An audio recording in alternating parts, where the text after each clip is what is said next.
This is the Lincoln Journal-Star editorial board interview with Thireena Yuki Connely, who is running for the 1st District congressional seat in the state of Nebraska. Thireena, thank you very much for being with us today. And we will start off with a question to help readers and voters get to know you a little bit better. Watching the political climate, it doesn't look like a really fun job being in Congress, and yet you want to do that. So number one, why do you want to be in Congress? And then what experiences and attributes do you have that that qualify you and make you feel like you'd be a good fit for that elected office? Well, first of all, I've always been interested in politics. My family's kind of dabbled a bit, and my grandpa always turned on C-SPAN. So I watched a lot of things unfold. When I watched Ted Cruz do the Dr. Seuss reading thing for the filibuster, I was like, I need to be there. And then when Fortenberry got elected, I actually talked to him after he made a speech, and I told him, I want to run for something. I'm pretty sure I said Senate. I'm pretty sure I didn't say Congress, but he said, go for it. And I mean, that was 16 years ago. That was a long time ago. And I didn't know he'd still be in office to this day. But ever since then, I've kind of always had it in the back of my mind. And I tell people, if you're going to have a hobby or something you like, don't have it be in politics, because it's awful and it makes you angry and frustrated all the time. So I do teach government and politics. Right now, I am teaching war history. And the thing with teaching government and politics is you have a set of rules in government where you're like, okay, this is supposed to happen, this is supposed to happen, and we're kind of veering off of that. And then you have people like me who just live in the community, who are just your average person, and you're seeing all of these things happen where they're not exactly helping you. And so I kind of wanted to make note of, I'm a normal person, and that's what government should be, is normal people knowing what's good for the people around them. Okay. So the Congress struggles with dysfunction. A lot of it is partisan based. How would you be able to close the rift in Congress? And you're one of 435 people, but what would you do to try to improve the climate, improve the efficiency of Congress? Well, one thing is, we do have this bipartisan thing going on where you say, well, I want to compromise with you. And for example, the omnibus bill, it's a big compromise. And so I see a lot of good parts and I see a lot of bad parts. And I want to make sure that whenever a bill gets passed, whenever somebody has some crazy idea, that it'll actually work. Because you have a lot of people seeing these proposed bills and saying, how is that even going to help me? I could see how they think it might help me, but it's actually not going to. And I would want to be more outspoken than a lot of the people that we have had on our side. And I don't want to say, oh, the Republicans are great. Everybody's part of a club now. And I want to make it so that every bill focuses on the American people, not whatever your club supports. Couple of important issues for Nebraska are ag policy and international trade. What are the key points that you would be fighting for Nebraskans in terms of ag policy and international trade? What issues matter to you in those areas? Well, one of the things that matters to me personally is that, I have a lot of people that I know who are farmers, who are ranchers. I'm not one of them. I don't think I could ever do that job. They work really hard. And you see a lot of these exports and imports, and they're all foreign based. I want to secure the ag here first before going out and doing exporting, because I think it's really important to get the American economy back on track and get Nebraska's economy on track before we even start doing anything internationally. When I lived in Japan, we had Omaha steaks in Japan in the grocery stores. It's a great thing because it's kind of like a taste of home. And so I think that Nebraska has a potential to be doing a lot of that as opposed to other places. But I do want to focus on in Nebraska things before we focus on that stuff. What are some of those in Nebraska things that you envision needing attention first? Well, I think one of the things would be ag, because that's a whole Nebraska-based thing where we can keep everything in Nebraska first, and then we can supply out from there, and then we would supply out into the other countries. But when we talk about federal and state things, the federal doesn't really have, I don't think the federal should have as much power as the state should have when it comes to ag.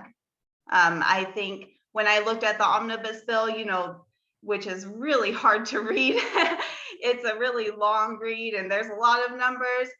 But when you look at it, you have a lot of things that say, agriculture development or agriculture research and all of this stuff. And it doesn't really break down state by state. And I would love to see Nebraska be more in charge of its own ag than federal would. And so Okay. I wouldn't even want to touch a lot of the ag in Nebraska.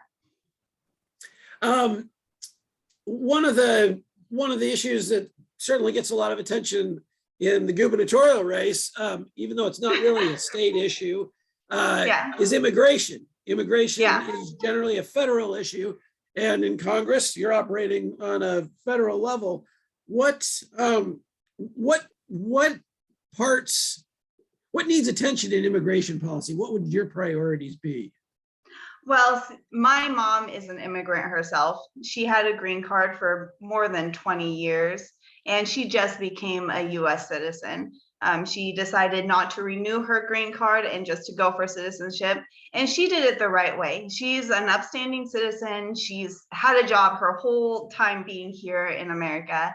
And I believe that when she told me about the process, it didn't seem very hard to me. And so when people come up to me and they say, hey, how can you make immigration easier? Well, you have to look at the immigration policies in other countries because they're not easy. In Japan, you have to have a college degree. You have to have a job already lined up.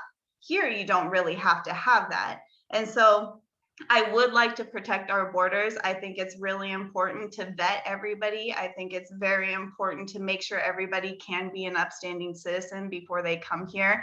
And I do think that there is a path to citizenship that is very clear and written out that people just need to follow. What about, in Nebraska, we have undocumented immigrants, and they actually perform fairly valuable service in the workforce. And as part of the workforce, they actually, they get paid by a company that collects taxes. They don't necessarily benefit from them. What do we do with people like that are already here, that have jobs that are undocumented? Do you have any thoughts on that? I do. And I think it's also the same way as any immigration process where it depends on the individual, what they've done, how they got here, what they're doing currently. It's not just all people from this country should just be shipped off. I think we should look at every case individually and make sure they are upstanding citizens, because if they are, and if they're working, they love America, they're patriotic, they want to be here, I have no problem with them getting citizenship over somebody who isn't patriotic, somebody who doesn't want to work here, somebody who doesn't really care to be here. And so the people who really want to be here, I think, should get citizenship when they go through the proper channels. All right. Well, Thireena, you're a very efficient answerer of questions, so we're working our way through these pretty fast. Um, uh, the next question: what would be your top priorities? What are your most important issues? Maybe things we've already talked about, maybe things we haven't talked about. My biggest issue with the government is spending. I always pay attention to the omnibus bills. I pay attention to what America is paying for because I do believe that America needs to be first in its economic policies. We need to concentrate on fixing our economy and our people before we even go out and do other things. So that would be my first priority is government spending. And we're seeing it now with inflation. We're seeing it, with unemployment. We're seeing a lot of these things that are shifting because we're not focusing on ourselves first. And just like a mother has to focus on her health, because then she can't take care of her kids if she's sick herself. And so we need to focus on government spending first, I believe. And then there's a lot of things that kind of trickle down from that, just like immigration, because government spending does, affect immigration. And then immigration does affect what we spend money on. And I also believe that we need to make sure and reinstate our amendment rights because I am a constitutionalist at heart. I think that we shouldn't be having all these little freedoms be taken away from us for the name of security. When you mentioned inflation and unemployment kind of at the same time, typically like in the 70s when there was a lot of inflation, there was high unemployment. We're sort of going the opposite direction right now, particularly in Nebraska. So how do you, is it the job of, does government have any role in spurring, driving people back into the workforce in your mind? I mean, what can government do anything to help reduce, I guess get more people employed because that's the issue, or is it not a government, there's not a government role in your mind? Well, I do think that it's a very sticky situation now, especially because of COVID. And then now we have a little bit of a war going on in Europe where, economics is really shifting to where we can't control it as much. I do think that we're printing a lot of money that we shouldn't be printing. And then we're also spending a lot of money that we're not supposed to be spending. I would love to just cut a lot of government things and make it in the hands more locally or state level than it is federally. I think once the federal government starts sticking its hand in a lot of business, then it starts getting a little bit muddy. I do think that perhaps we shouldn't have been giving out a lot of money for these stimulus checks and then the extra for unemployment. And, we see a lot of factors going into unemployment. We see a lot of factors going into inflation, and not all of it was the government's fault. You had COVID, and, obviously that slowed a lot of things down or sped a lot of things up. And that wasn't totally out of control. But I mean, there's a lot of things that we couldn't have controlled, but I feel like if the government keeps going with how they're going, I think it would get worse. Okay, so government spending is a priority. Do you have anything else on your mind? I looked at your website, so I know you've got other things on your mind. So any of those other things that you want to bring up as a priority? Because you got time. I'm a homeschool mother, and I also teach in the community. I develop curriculum and things like that. So education is really important to me. And I know education is more on a state level than a federal level, but I do support anybody who decides to homeschool, who wants to fight against any injustices in the system, or they like the Don't Say Gay bill. I definitely would support anything that would help, because education should be about teaching our kids, teaching the next generation.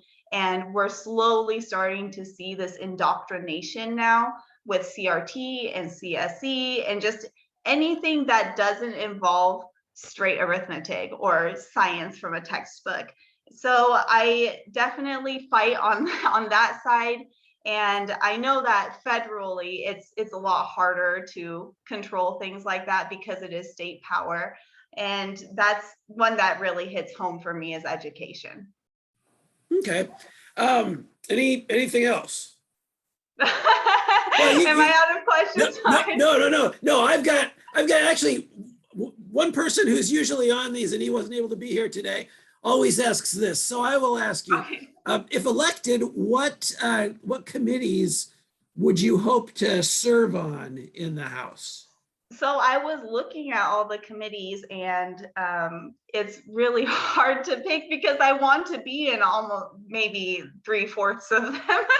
And I was looking at all the people on the committees and I was like, oh, but I really don't like this person, maybe I'll get into an argument with them because I tell people, I'm a millennial, like an older maybe millennial, and then I'm a minority, I'm a woman. And so people automatically think, oh, you're like AOC or you're like Ilhan Omar. I'm like, no, I'm exactly the opposite of them. I just kind of look like them.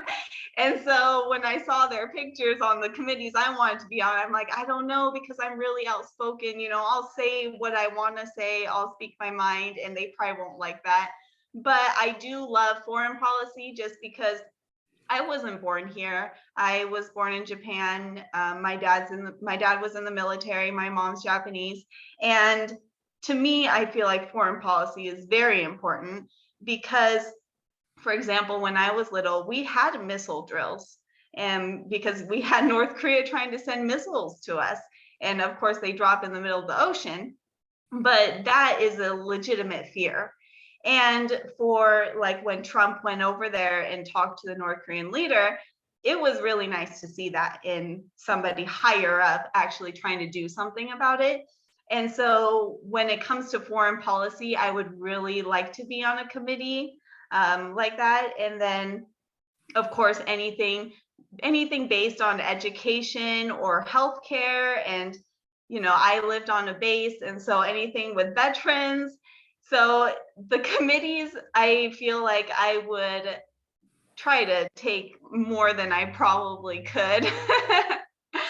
But anything of that sort, anybody who will accept me, I will definitely go on.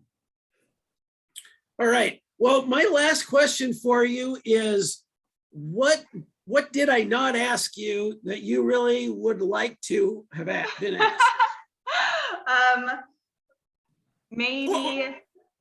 Or it can be or it can be like, just your big finish, your big closing statement, whatever you like. Finish. And I mentioned that I was a homeschool mother, and we do have sort of this like-minded community.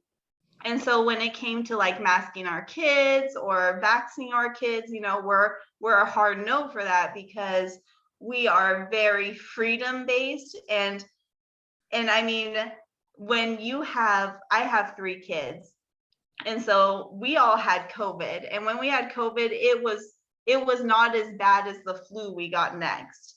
And so when people were trying to push these vaccinations onto my kids, I was like, well, we don't even get the flu shot, like, why would we get this shot where I don't even trust the shot yet? I mean, if it was any other thing that was new, I still wouldn't get it. I don't trust things.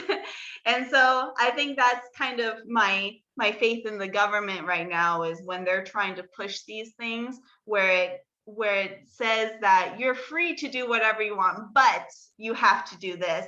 I have lost faith in our government, which is one of the reasons why I decided to run, because I am a normal person and I want other normal people to go out and try to change everything that could potentially affect us in the future, and especially our kids.